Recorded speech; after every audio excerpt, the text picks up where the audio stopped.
आइए हम एक अच्छे इंसान से मिलते हैं। आप सोचते हैं कि आप अच्छे हैं? ये इंसान सच में अच्छा है। देखिए, मैं कोशिश करता हूँ सही करने की। ये इतने अच्छे हैं कि अगर अच्छे लोगों की लाइन स्वर्ग पे लगाएं तो वो सबसे पहले आएंगे। अरे छोड़ो यार। तो श्रीमान बताइए, क्या आपने 10 आज्ञाओं का पालन किया है? काफी हद तक। क्या आप बुरा तो नहीं मानेंगे अगर हम इन 10 आज्ञाओं को देखें तो? देखते हैं आप सही में कितने अच्छे हैं। ठीक है। अच्छा, ये रहा पहला आज्ञा, आपको झूठ नहीं बोलना चाहिए। तो श्रीमान, क्या कभी आपने झूठ बोला है?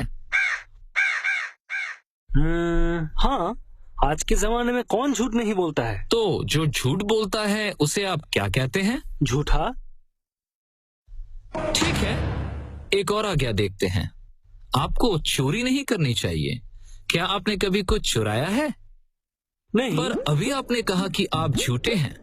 हाँ ठीक है, मैंने कुछ मिठाइयाँ चुराई थी जब मैं छोटा था। और जो चोरी करते हैं आप उसे क्या बुलाते हैं? चोर। और एक आज्ञा देखते हैं, आपको व्यभिचार नहीं करना चाहिए। ये तो बहुत आसान है, मैं तो कभी किसी लड़की को नहीं देखता। ओए तेरी। यीशु ने कहा कि अगर आप वासना की आंखों से किसी औरत को देखते हैं तो आपने पहले से ही अपने दिल में उसके साथ व्यभिचार कर चुके हैं। ठीक है। आप व्यर्थ में अपने प्रभु परमेश्वर का नाम नहीं ले सकते। क्या आपने कभी प्रभु का नाम अभिशाप देने के लिए इस्तेमाल किया है?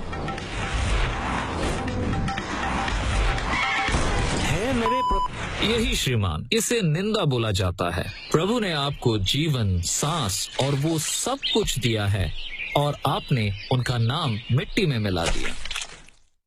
तो आपने स्वीकार किया कि आप एक झूठे, एक चोर, एक निंदा करने वाले और एक व्यभिचारी हैं। और ये 10 आज्ञाओं में सिर्फ 4 ही हैं। ठीक है, मैं सही नहीं हूँ। ठीक है, मगर वास्तव में ये उससे भी बुरा है।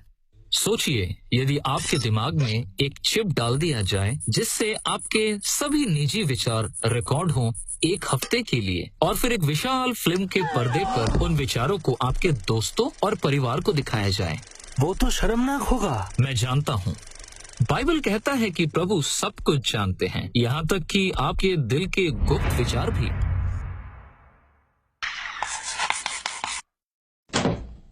ठीक है, पर कुछ लोगों की तुलना में मैं संत हूँ। सही है, लेकिन मापदंड प्रभु का कानून है, अन्य लोग नहीं। यदि आप एक दिन में 5 पाप करते हैं तो 1 वर्ष में 1825 पाप कर चुके होंगे, और आप 70 साल जीवित रहे तो आपने 1,27,000 बार प्रभु का कानून तोड़ा है, और आपको न्याय के दिन हर एक पाप का जवाब देना होगा।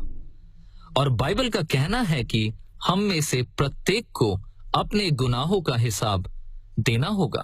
लेकिन प्रभु मुझे माफ कर देंगे, सही है ना? चलो इसे अदालत में देखते हैं। अरे देखो, मैं जानता हूँ कि मैं कानून तोड़ता रहता हूँ। क्या तुम इसे अनदेखा नहीं कर सकते? केवल एक भ्रष्ट जज ही यह कर सकता है।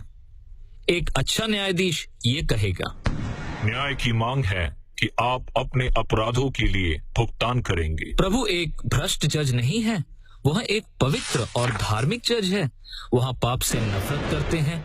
यीशु ने चेतावनी दी है कि फैसले के दिन में जो भी प्रभु के खिलाफ पाप करेगा वह उचित रूप में एक भयानक नरक नामक जगह में पाया जाएगा। उसे अनंत काल तक कोई नहीं बचा सकता है।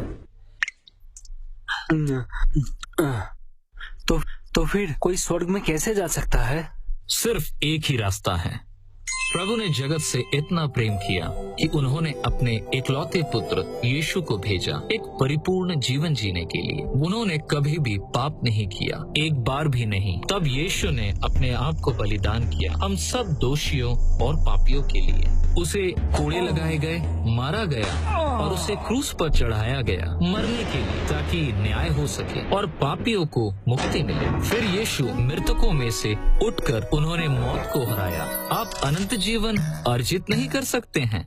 ये यीशु का तोहफा है हर एक के लिए जो खुद को नम्र करके यीशु के पास आते हैं। वो आपको माफ कर देंगे और आपके पापों को धो देंगे।